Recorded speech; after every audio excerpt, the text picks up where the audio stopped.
লোকটা রাস্তায় একটি কয়েন পেল, তারপর সেই কয়েন নিয়ে ক্যাসিনোতে আসে। মেশিনে কয়েনটা ফেলে বাটনে চাপলে প্রথম চেষ্টাতেই তার জ্যাকপট লেগে যায়। পাশে দাঁড়ানো লোকটা অবাক হয়ে গেল। লোকটা সব টাকা জড়ো করে বেরিয়ে আসে। তারপর সে রাস্তায় আরেকটা খেলা খেলতে শুরু করে। 3টা কার্ডের মধ্যে কুইন বের করতে হবে। সে প্রথম কার্ডে $100 বাজি ধরে। গেম মাস্টার কার্ড উল্টাতেই দেখা গেল সত্যি এটা কুইন। তার টাকা দ্বিগুণ হয়ে গেল। গেম মাস্টার আবার খেলতে বলল। লোকটা রাজি হয়ে যায়। এবার মাস্টার খুব দ্রুত কার্ড ঘুরাতে থাকে। লোকটা মন দিয়ে লক্ষ্য করলো। এবার সে তৃতীয় কার্ডে $500 বাজি ধরে। গেম মাস্টার ভয় পায়, কিন্তু ফলাফল আবারও সঠিক। গেম মাস্টার রেগে গেল। সে লোকটিকে তৃতীয়বার খেলতে বলে, কিন্তু এবার লোকটা কার্ডের দিকে একেবারেই তাকালো না, শুধু আন্দাজে মাঝের কার্ডের বাজি ধরে। অবিশ্বাস্যভাবে এবারও সঠিক ছিল।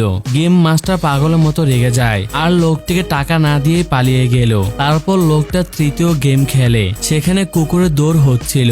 সে তার সব টাকা কুকুর 1 নাম্বারের উপর লাগায়। তার কুকুর সামনের দিকে এগুচ্ছিল। তার পাশে বসে থাকা এক বৃদ্ধ লোক হারছিল।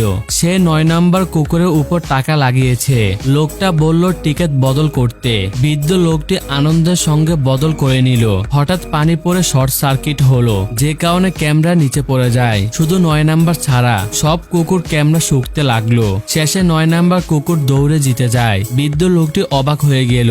লোকটাও বুঝতে পারলো না সে হারতে চেয়েছিল, কিন্তু আবারও জিতে গেছে। পরদিন সে বাহামাসে ফ্লাইট ধরতে যাচ্ছিল। ঠিক তখনই সে আরেকটা লটারি জিতে যায়, যে কারণে তার ফ্লাইটটা মিস হয়ে গেল। যখন সে অফিসে পৌঁছায় তখন খবরে দেখলো যেই ফ্লাইটে তার ওঠার কথা ছিল সেটি দুর্ঘটনায় ভেঙে পড়েছে আর সব যাত্রীরা মারা গেছে।